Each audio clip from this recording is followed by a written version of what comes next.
I'm so excited about this show. It's Friday, May the 15th. It's 7 p.m. It's iMagician Live.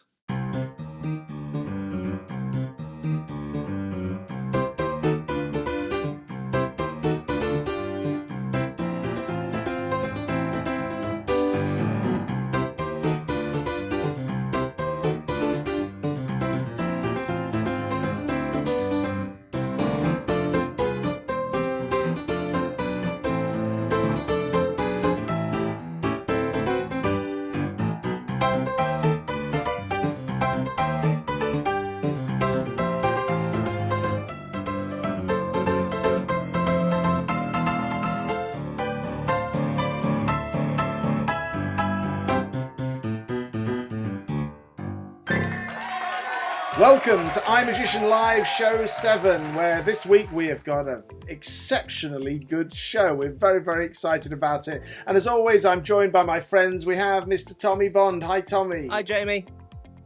Hi, mate. And also Adam Heppenstall. Hello, Adam. Hello, guys. Hello. And Natalia Love. Hello, world. Hello, everybody. And thanks for joining us. How's everybody been keeping this week? What's been going on? Well, you know, it's been a little bit of an up and down week, really, because we obviously had the tremendous loss of a true magic icon, Mr. Roy Horn. Yeah, it's true. You know, I saw Siegfried and Roy over 2 decades ago when they were at the Mirage, and it was incredible. Did you ever see that show, Adam? No, I didn't. It was on the bucket list, and unfortunately, it's one of the things I never managed to do. Such a terrible shame to the world of magic, eh? Yeah, I was really grateful that I got a chance to go and see that show, and a tremendous loss to the world of magic. And you know, our thoughts go out to all the friends and family of Roy Horn. Absolutely. And yeah, absolutely. But they have left behind an incredible legacy, and they created Las Vegas. In the idea of magic in Las Vegas was created by Siegfried and Roy. Before they came along, there was no full evening magic show ever. They literally invented that idea and sold Las Vegas on the idea that magic could be a thing. And every single magician that's ever performed in Las Vegas with their own show owes a debt of gratitude to Siegfried and Roy. So our thoughts to them. But also on the show this week, what do we have, Tommy? We have a new spot for you. But obviously, the show's about big illusions and everything this week. But we've also got something about what injuries happen when illusions go wrong. Ah, illusions go wrong. That is going to be interesting. And Adam, what do we have coming up on the show? Well, this week, Jamie, you're going to be put to the test. We're going to see how many 10-year magic tricks you can perform in 2 minutes. Of course, in honour of HANS KLOK, who is the world's fastest magician, we're going to see what you can do with the little illusions. No, this is true, and this is actually something I'm going to bring up with Hans about the fact that he can do so many illusions in such a short time. And earlier today, we had a go with Nat and Adam on the phone, and we had a go to see how many of these things I could do in 2 minutes, and we're going to play in the results of that into the show live. And Nat, what do we have coming up on the show? We have the news. She's already online doing all of the comments for the show, so thank you for joining us in live, and we shall try to get back to your messages as we go. But also this week, as Adam mentioned, we do have the incredible HANS KLOK. Finally, at the Strip in Las Vegas, HANS KLOK, the world's fastest magician. Magic, beauty, mystery, entertainment for the whole family.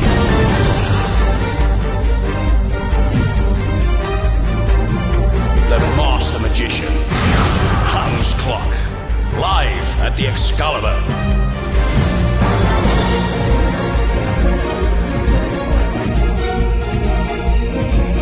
There's a place where you can dream with your eyes wide open. Get ready for the most explosive and spectacular magic show you will ever experience. Fasten your seatbelts for the world's fastest magician, HANS KLOK. Okay, let's find out what's happening now with the weekly news.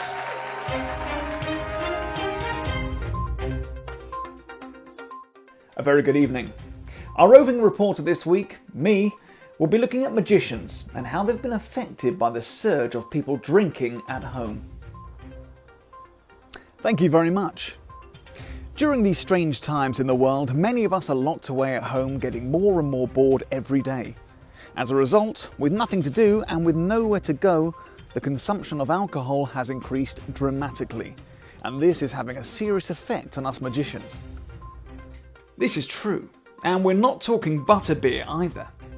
People are raiding their drinks cupboards and find themselves inventing the strangest cocktails with whatever they can find lurking in the back. Yes, even that old bottle of coffee Baileys you thought was a good idea in 2003 isn't safe. And of course, this is having an effect on our magical skills. Dexterity is fading fast, and serious practice has gone out of the window, as most of us are only doing this while we're hammered. Yes, cutting the deck is now more hitting the deck. The riffle shuffle has been replaced for a drunken truffle shuffle, and ring flight, well, more like beer flight. Here are a few magicians that have fallen foul of the hooch. 1 bottle a day, easy. Drinking problems. You can sanitize on the outside and on the inside. Always happens to me. So we're here to help you. Here are a few tips to help you keep your shizzle together. 1. Always have the devil's nail trick set up ready to go. You're sure to get it wrong. Let the huge hole in your hand be a reminder not to practice serious magic when cooked. 2. Commit to just 1 glass a day. We highly recommend this glass. 3. Cover yourself. Should anyone criticise your drinking in the morning with your cornflakes, get yourself the Infinity Watch. You can make the watch any time of the day that suits you. A great excuse right there. We do hope these tips have been of help to you. But now on a serious note, if you have been affected by any of the issues we've mentioned today, please don't feel alone. You can call this number. They've got some cracking deals and they deliver as well. Back to me in the studio. And another great report. Thank you very much indeed. Some good advice as always. Until next week, good night. Right.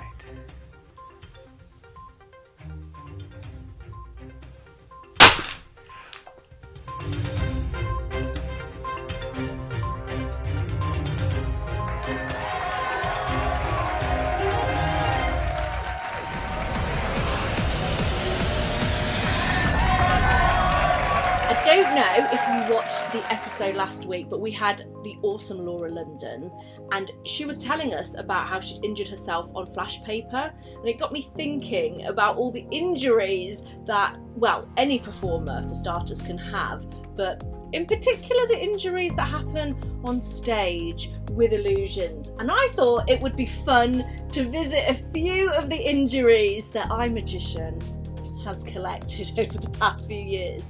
But I'm going to pick one trick in particular, which is the Houdini 2.0 water tank escape.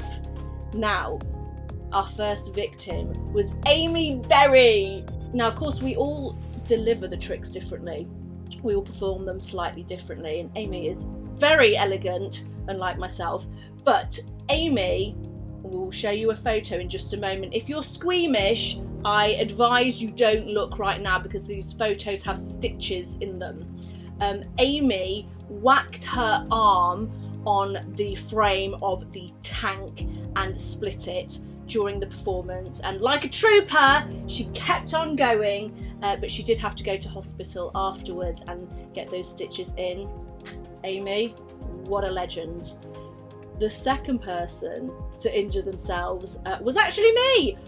During a live performance, it was a live recording for ITV's Next Great Magician, and you can actually see the pain that I'm in. Jamie, if you can get that up. agony. It was awful, but obviously it's live and the adrenaline just keeps you going. I whacked my chin on the metal frame and I did get it did split. Luckily it scarred the scarring's very light, but I did have a nice double chin for a week and it was very bruised and I got concussion, so that was fun.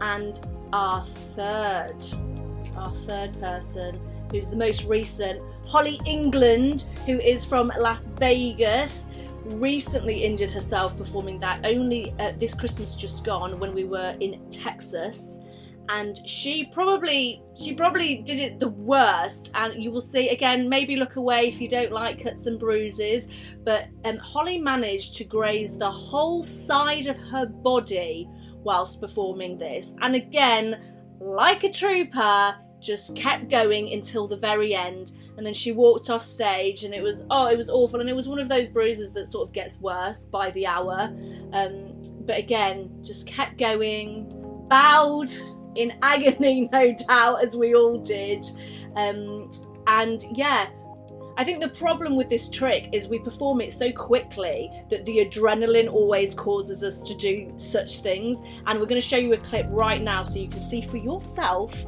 how quickly it's actually happening. Could anything go wrong when I'm locked up? One of my assistants walks to the curtain, ready to rush in, demolishing the glass, in order to save my life.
Want to have a peek at bad trick of the week, bad trick of the week, bad trick of the week? If it's bad magic that you seek, watch Bad Trick of the Week. And right now we're going to go over to Adam and the bad trick of the week. Well, thanks very much, Tommy. So yes, I've been doing Bad Trick of the Week every week, but people have been writing in saying, hang on, he's a professional magician. Can he only do bad tricks? And no, I didn't get my reputation doing bad tricks. I actually do some pretty good stuff as well. I'm cardistry, I'm quite good with the old cards and spreading the old cards and waterfalling the old cards. In fact, Tommy, this is called a waterfall, where you drop the card with one hand and you let it just cascade into the other. Cool. It's very good, isn't it? And I can actually get my hands quite far apart. It's very fast. It is very fast. I'll do it again for you. Look, watch this. Adam? Yes, mate? And thank you, Adam, for the bad trick of the week.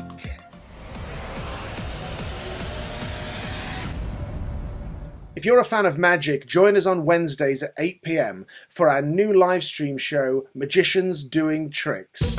No fluff, no interviews, just hard-hitting magic from some of the leading professional magicians in the world today. Check us out on Wednesdays at 8 PM on my public Facebook page. That is Jamie Allan, iMagician, and we'll see you next Wednesday at 8 PM. Okay, let's find out how the guys got on with the Tenyo Challenge.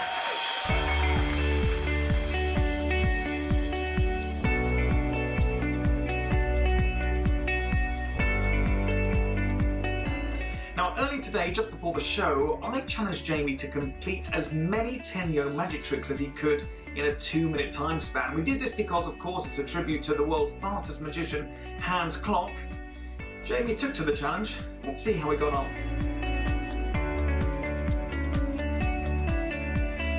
He's ready now in his room.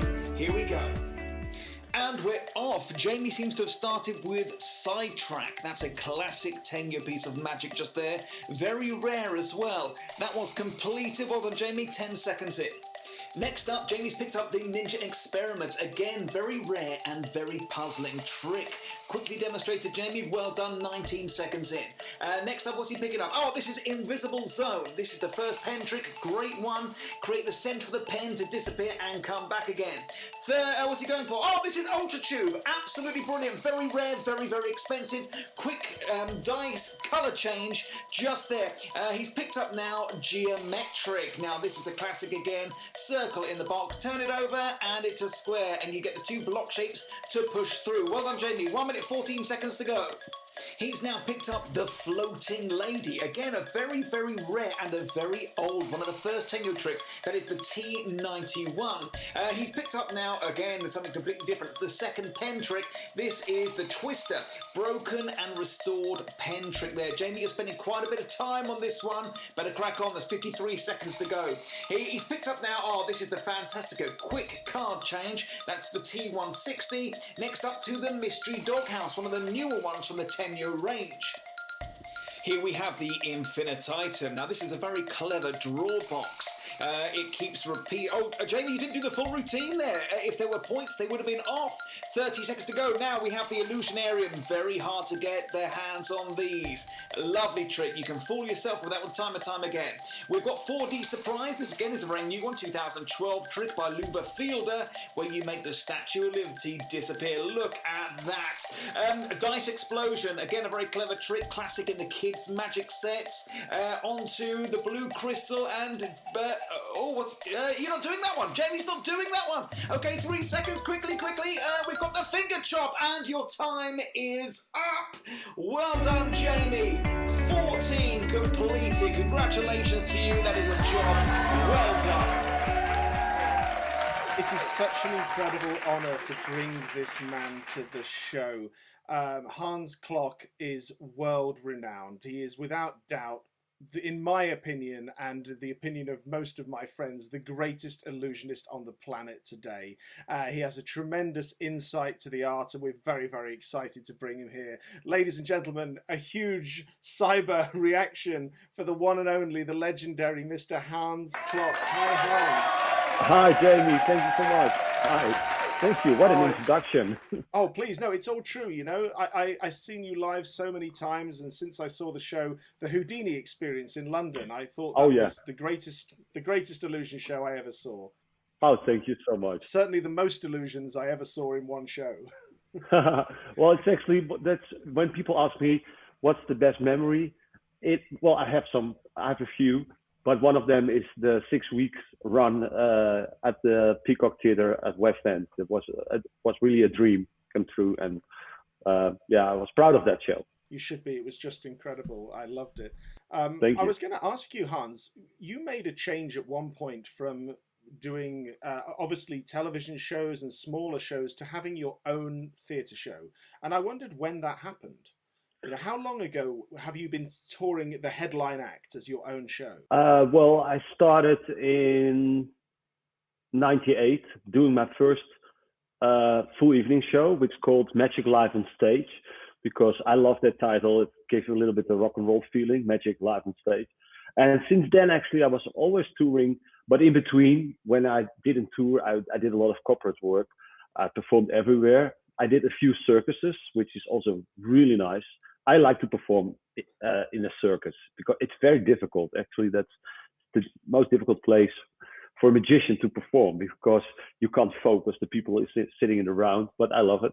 So yeah, I did everything, but I always prefer to tour, and because then people, they buy a ticket to see you, and that makes life a little bit easier. Then they have an interest in you. When you, as you know yourself, and every magician knows this, when you work at a corporate show, you always have to fight for the attention, and that's much easier when you do your own show. But when you do your own show, you also have all the trouble having 40 people on the road. It means 40 hotel rooms, everything. That's a lot of. Financial wise, it's a difficult situation. It's hard to make any money. Well, I know, but right, you know too. Yeah, I was going to ask you about from your first tour to your last tour with 40 people. I mean, how big is that show? Like, how many trucks do you take? Right. The last big tour we did was Hans Klok's House of Horror, a tour in Germany. We had 4 trucks and 3 nightliners. The nightliners that are, it's actually a bus with each bus has 12 or more beds, so people can lay down and sleep. And it's a bit camping life. It's funny, but you have to do that because we did a lot of one-nighters. So you perform in Berlin and the next day in Munich. So you have to travel forever, maybe 8 hours at night. So when you wake up and you look out of the window, you're always at a parking place somewhere, mostly out of the city, close to the sport hall, the parking place off a sport hall, and then you start your day and you're looking for a shower. That's the first thing you do in the morning, and having a coffee. And well, it's also fun. But it's a bit camping life tour, and I liked it a lot. But then I thought, well, let's go to Las Vegas and let's establish my life after all these years touring. But to be honest, I miss it a little bit, the touring part. I have a lot of questions for you about Las Vegas, but it really interests me, you know, with the tour. How long does it take you to load the show in? You know, you get to a venue at what, 8 in the morning, 10 in the morning? 8 in the morning. 8 in the morning. It takes 12 hours almost to build it up. So I feel always sorry for these guys, you know, the technicians. They start at 8. Half of the group starts at 8, and then the other half starts at 10, and then they always finish close to showtime. It's always like, let's say 7:30.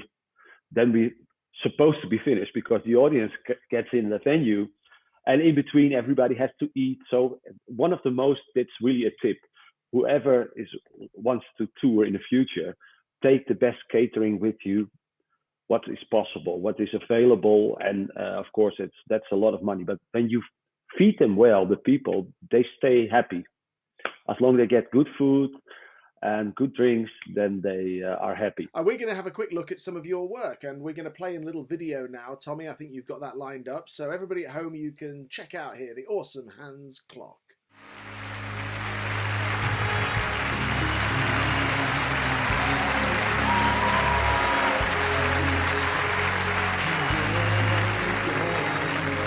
You don't need wings to touch the sky. There's nothing you need knowing. Imagination's all. Why can't you hear its call? It's uncontrollable, it's whimsical. Well, so is love. Give over your experience the magic and take off. Look how you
talking about how you market your show. You know, how do you, this is a big part of your show, to be able to sell all of those tickets, hundreds of different cities, and now in Las Vegas every night to find thousands of people every week.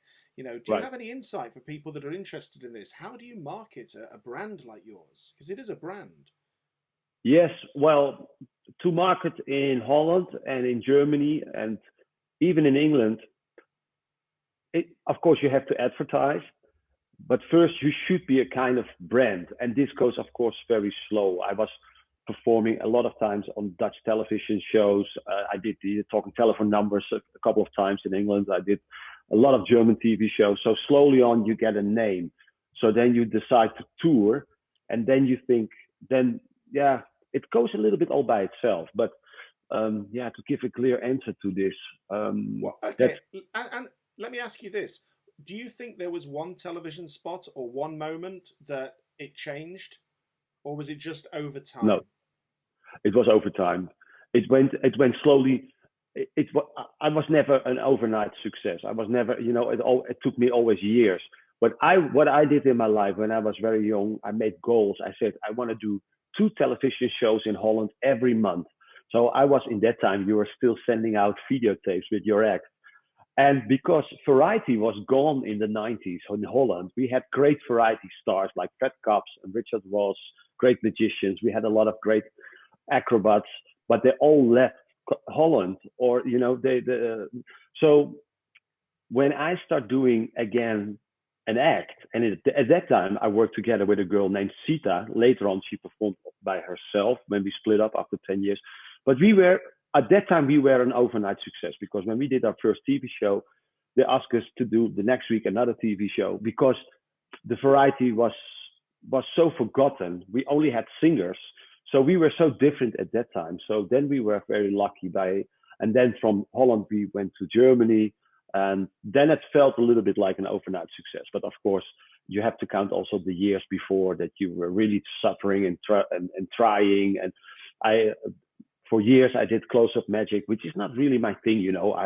I'm somebody that likes to jump and to come from the big stairs, and I'm a showman. I'm a showman. I miss it a little bit. Absolutely. Well, well, I see now Shin Lim. He does it great. He's a showman too. He has his own show too here in Vegas, and he combines the close-up magic with his showmanship very well, I must say. So that's how it slowly on went. And to finish your question, then a lot of press journalists, they say, "Oh, you're so fast and you're doing these illusions, and we never get bored from it." And they start writing fastest magician. And then I picked it up myself, and I thought, well, maybe that's a good quote. So then we start selling it as the fastest magician, and we still are doing this. And it's not something that I'm so proud of or whatever, but people like it, and they, fastest magician, well, that I want to see. So it's good for everybody to find such a thing. Sometimes people, they make up quotes to sell tickets, but in your case, I think it is true. I can't think of any other act that does the things that you do at the speed that you do them. I genuinely can't. And just the pace of the show, just the amount of equipment that comes on. I mean, even if it's not just the speed. Right, that's a lot. But it was, of course, invented, presenting this grand illusion fast by first Siegfried and Roy. And anyway, this is a very strange week where Roy Horn passed away a few days ago. But if I see the old footage, I see the inspiration that I got from them. When I saw them, I was a little boy. I was maybe 10, 11 years old. I saw them, a show which was broadcasted from Las Vegas. I saw it in Amsterdam, where I grew up actually in Permanent, which is a little city very close to Amsterdam. And so thanks to them, they changed it. And then the Pendragons came, and they did it even faster, this metamorphosis. So that was the standard, actually.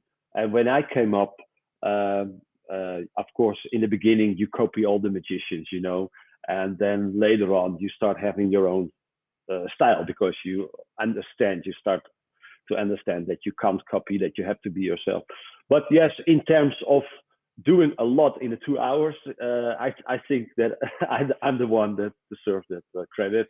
And not only me, but the whole team around me. And yeah. And you were very smart to create a look which is identifiable the world over. And I think it's really good that you've always stayed with that, because you can recognize you. So we were making a video to play on the show last week that was going to surprise people that you were on the show. And I found it so hard, because even if I took a tiny shot of you, you can tell that it is you. you know, because of the white shirt and the Yes. hair. But this is a great thing, you know. Well, thank you for that. I was really surprised by the trailer that you guys made because it was wonderful and it looked spectacular.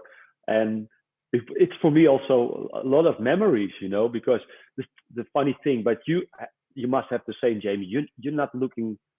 I never look at myself, almost never. You know, you never look YouTube. I look to other magicians, but I never type in Hans KLOK. Sometimes I do, and then I think, well, that was not that bad, you know. But it's always strange to see yourself and seeing then the trailer and seeing footage for maybe 20 years back in 3 minutes. That was really nice to see. Thank you for that. Oh, it was fun because I found this one clip of you wearing the mask, and we wanted to create this so that people didn't know it was you. It's the only clip on the internet I can find that it doesn't look like you. The only one. No, well, thank you for that. And it's true that I have some poses, but it's on, and the way how I move, it's so recognizable that even because I was trained, I did a few years professional dance training, and still at the School of Classical Ballet, when people have to keep their arms strong, today in Amsterdam they say, think Hans KLOK. It means give that power in your arms. It's funny, you know. I did the dance training when I was 14, 15, and 16 years old because my parents, they said, you should, if you want to become a real performer, that's the base of every kind of performances. If you sing or do magic, whatever, is that you know how to move. And I'm very grateful for that because that's something I never have to think about how I have to move. I run on stage and I never thought about how to move because I had that little education. And that's a big plus, actually. So I can focus myself on the speed, on the illusions, on the audience, on my colleagues. Talking of your colleagues, we have to talk about the Divas of Magic, the best assistants in the world. You know, this is incredible. You must have some insight into how you found these incredible people. I'm not going to tell you. You must know, Jamie, it's so hard to find great assistants. I changed that name 10 years ago in Divas of Magic because the assistant, to me, it's a little bit unrespectful. It's a girl that gives the head to the juggler or the magician. And in my case, the girls are very important. You do this together. It's always, an illusionist is a team act. And if you have a bad assistant, forget it, you know. So these girls, they have to be great. So I looked for them. We did always auditions. But most of the times, I always found that somebody called me up and said, I know a girl like Sarina Potapova. I work with her now since 25 years. And a friend of mine, Annette Weidom from Holland, she owns her own ballet, show ballet. And she called me, she said, I have a girl, not good for my ballet because she does always something different, but she must be perfect for magic. And I said, well, I'd like to meet her. And that's how it starts, you know. Most of these girls that I work with are dance educated. They did this for all their life, but they're too much a soloist, so they don't like to do all the same steps. So, and I'm always looking for these specific, my English help, specific girls, special girls that can help me out and to perform with. We're going to take a break just for a second here because we wanted to play in some of your work for the people that are new to you. So everybody at home, check this out.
Las Vegas recently, and I think Zarina is incredible. The way she yells through the audience, and it is just fantastic. The energy, and the excitement, and the audience, they genuinely fall in love with her. They really do. Yes, yeah, they do. Yeah, You I have can feel it. Yes, well, I'm very happy to have Serena and also Jenna Lee. I'm now working with her for 8 years, Of course. and of course Natalie. I think she is also amazing, but she's Yes. battling big time with cancer, so she's not in the show right now. Yeah, that's very. But let's hope for better times, and then she will make her comeback. We hope so, and we all send her the absolute best for that. I've had a lot of that in my family, and I feel that pain, and we send her all the best. Absolutely, honestly. Oh, thank you, because she was many times in your trailer, and I'm also working with her 20 years, so that feels like family, So when somebody battles with something like that, it's very difficult, and that also affects all of us because we hope only for the best and that she will be back soon. Of course. Let us talk about your music, which is incredible, and it's really a big driving part of the show. Right. Some of it I hear is film music. I think some of it is original, or you have it rewritten for you.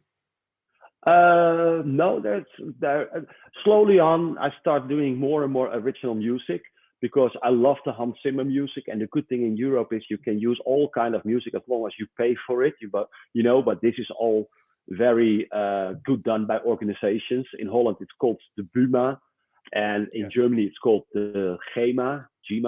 I don't know how you call it in England, but you pay a certain for every show you do that goes to the composer. But this is always, to me, a very fair deal. But then I start doing, of course, these big American TV shows, and they ask for original music because they don't want to clear it like the Allan DeGeneres shows. These shows, they go all over the world, and if they have to clear for every country your music, that's a lot of work, and that's going to cost a lot of money. So then I start working with composers. I had a composer for years in Holland, Martin Scheffer, and Moby's studios in Holland. But he moved to France last year before I left to America. But he made maybe, I think over 20 hours of original music for me. And the music from the suspended animation I also use for over 20 years is made by Robbie Valentine. He's a rock star in Holland. And now I work with Ryan Martin. He composed the new Firespike music for me, and I'm very happy with them. And he's so talented. He can play every instrument. He composed. He got a request from Cirque du Soleil to do their show, but they have a lot of issues right now, which is understandable. So he's a great composer too. Yeah, but I advise. Yeah, it is good to use music which exists. But when you think really big and you think, okay, I'm going to have my own maybe a TV show, or I'm going to do shows like Allan DeGeneres, it's better to perform with written music for you. And at the end of the day, it's not so expensive, I think. And what I also can advise, there's a library, for example, in England, in London, it's called Director's Cut. And they also sell a lot of music. You can find them on the internet. And then you can listen to it if you want to have music with suspense or funny music or 50s or jazz or whatever. There's so much. It's so developed, the world of music, much more than the world of magic. So it's not so hard to find the right music. The sound effects are incredible, and I think it makes you really feel like you're part of it, part of the action. But I was watching your show, and I feel like some of it, I think your timing is so good that some of the sounds are on the music, but I think some must be played live. With what you're doing. Yeah, that's true. I was inspired by Siegfried and Roy, seeing them at the Mirage, because that was the first time that I saw a magic show with so many sound effects, and it gives a little bit the feeling of a cartoon. Which is great for magic, I think. It makes it more the live feeling. So I start having all the effects on the tape. So this was all edited. And then later on, I bought an instant player. So when you touch, how you say that? You touch a button? A button. Yes, a right. button. Then you get an instant sound. And some of the effects, which like if you throw fire with flash paper, then it's nice because it goes always, that's never the same moment that the fire explode. So then it's easier to do it with a live sampler. So the guy, Bobby, in my case, he's from England, Bobby Hassel, he sits behind the sample machine, and when I throw the fire, he makes that, But more than 50, it's 50-50. Most of it is on the tape, because I also like to have it on the tape, because when I do corporate work, we're not always having the sample machine with us, because sometimes it's not possible, because you have to do that fast. You're right after a singer, and there's a band after you, and they don't like when you plug this in and whatever. So it's 50-50, but it helps a lot, yes. It's funny to hear Bobby does it, because I think Bobby has the best voice. Bobby, yes. Yeah, he has, but he sounds English and Dutch. Yes. Yeah, I'm also working with him, I think 25 years. He was here in Vegas with me to set it up, but he doesn't like the heat, like most of the English people. The Dutch too, by the way. And so he left. He's back in Holland, and he's now doing the pre-production for a German tour, because in between Vegas, I also want to tour again. But he has a beautiful voice. He was an actor. He was traveling with Pink Floyd, and he did so much in his life. But he has a beautiful. So most of the trailers are done by him. The voice, I always use his voice because I love his voice too. Bobby's voice is fantastic, and I thought it was him on the trailers. Yes. Talking about Las Vegas, because we have to speak about Vegas. You've been twice with a massive show, and now with this new show, which is incredible. I just saw it. It's at the Excalibur Hotel. Hans's use of video technology is incredible. The LED walls, very high resolution, and the graphics are stunning. Really makes you feel part of it. And halfway through the show, I don't want to give too much away for people that see it, but a lot of it moves in ways you weren't expecting, and it's very exciting. But how is it going back from touring, being a big star in Holland, to coming back to America and restarting your name again? I know it's difficult, but I know that you're up to the challenge, and the show is incredible. Thank you, Jamie. Well, yeah, I'm very happy with the show here, and I'm happy that I could start in a smaller venue. This is a 425 seated venue, which is, especially now with this whole coronavirus, we can easily take 200 chairs out and then still do the show. But let's see if that's ever going to happen. But I think end of the year that will happen, hopefully.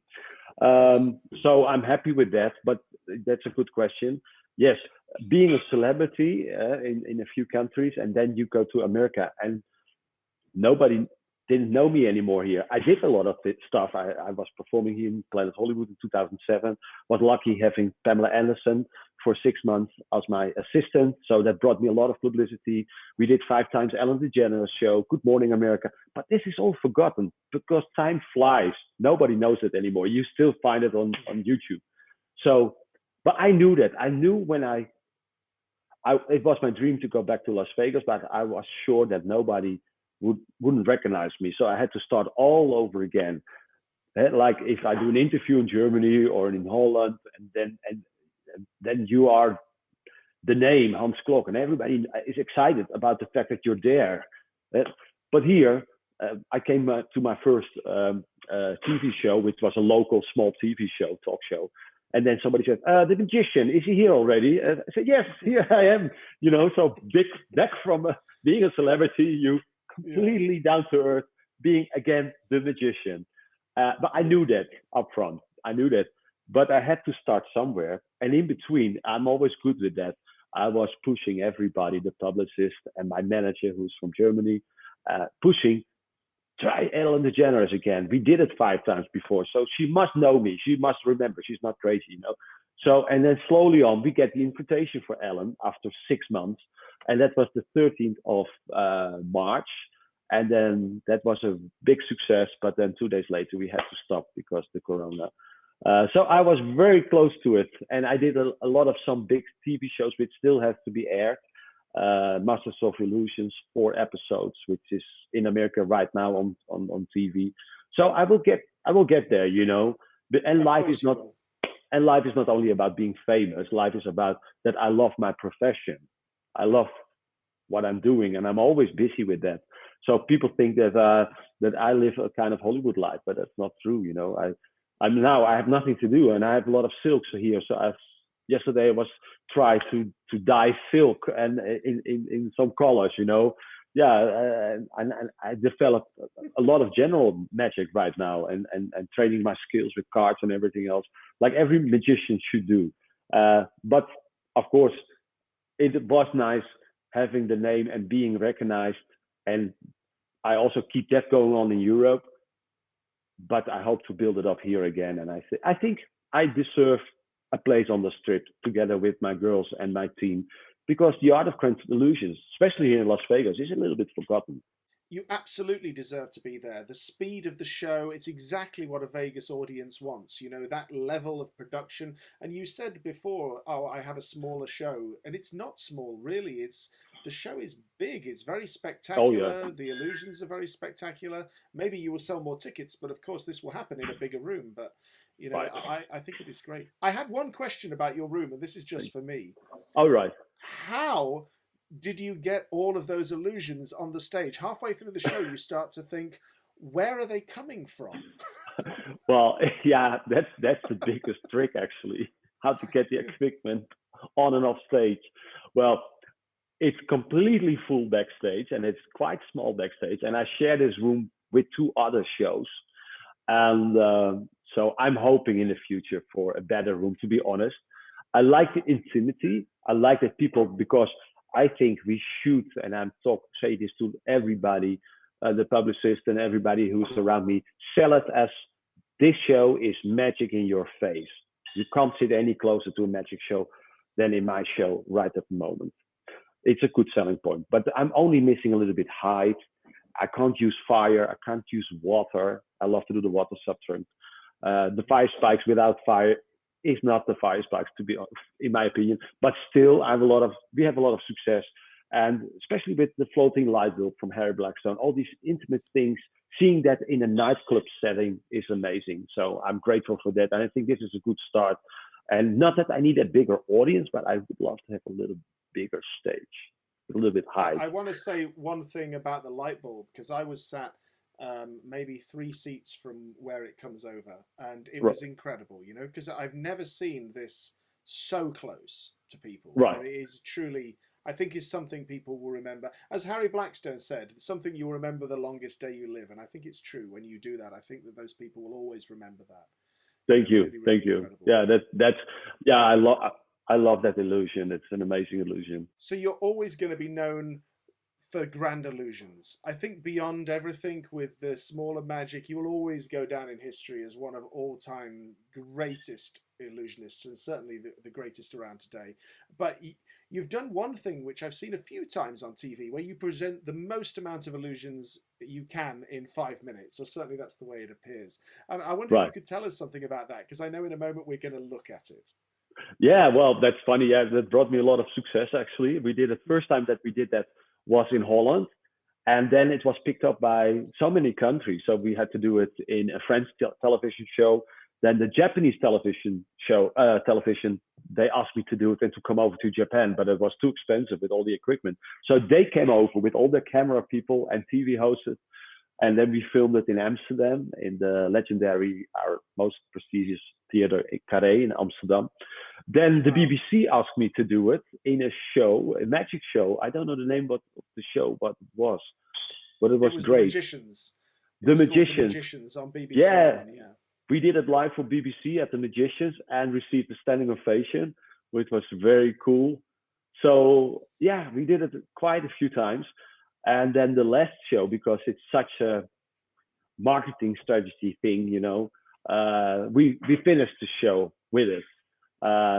Because the last show, House of Horror, was about a story that we were that me and the audience, we were in a house, how you say that? What's the word? A haunted house. Haunted house, yes. We were in a haunted house, and then there was the ghost of this magician. His name Cordoni. He said, "I'll let you out of this house if you can do 15 illusions in 5 minutes." And that's what we did. So that's how the show finished. And so I'm still alive. So we made it every night. But it was always something for me. Oh help! These 5 minutes are coming, because it's not easy to do, because you have to do all these illusions, but you also have to perform. So you even could do them faster, but then you can't perform, because when you do something, you have to look in the camera, you have to look to your assistant, you have to certain points you have to show the audience. Otherwise, it's so boring to watch it. So it's not easy, but it brought me a lot of credits and success. So it's very exciting. And in fact, I think if it's okay with you, Hans, we're going to spend 5 minutes now, and we are going to watch you do this 5-minute illusion challenge, because I know the viewers are going to get a kick out of this. Thank you for that. Tommy, let's play that video. Stop that.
Hans KLOK and the Divas of Magic.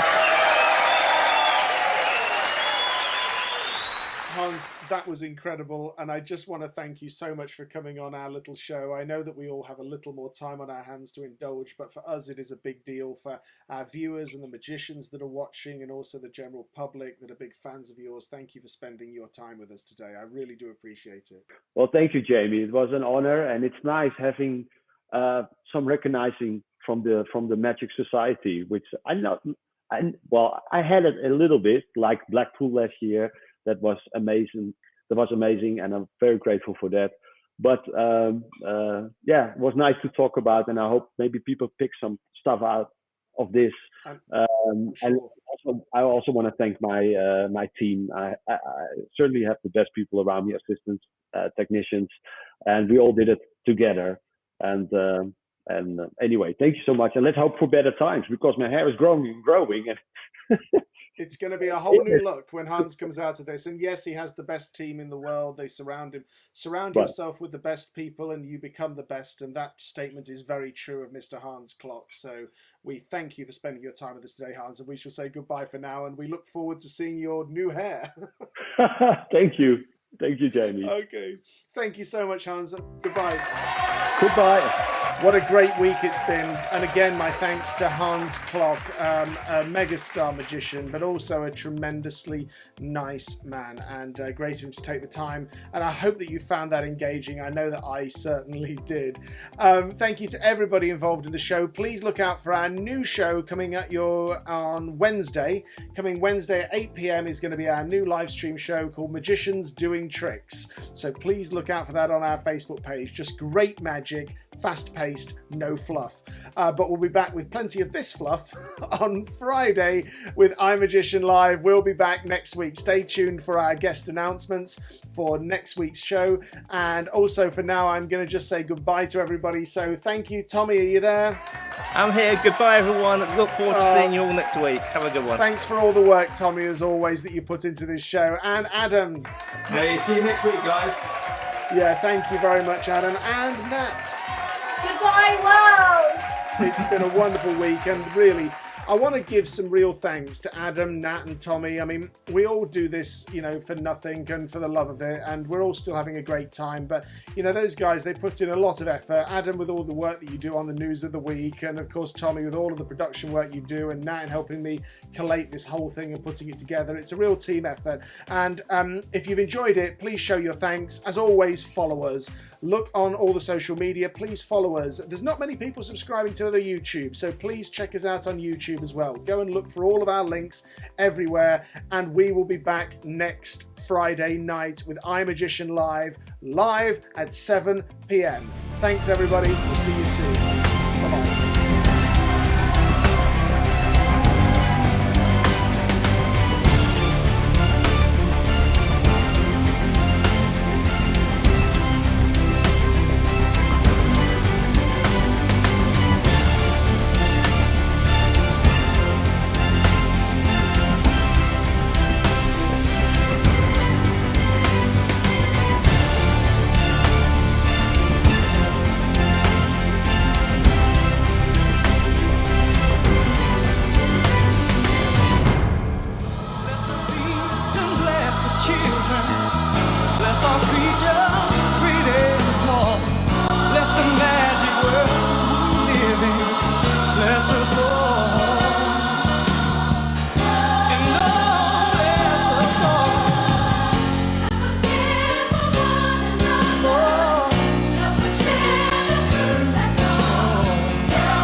look for the magic that is around you.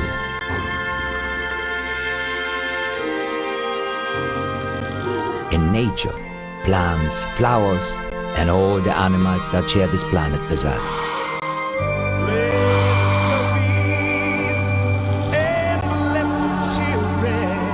Look for it and let it enlighten your heart and your life.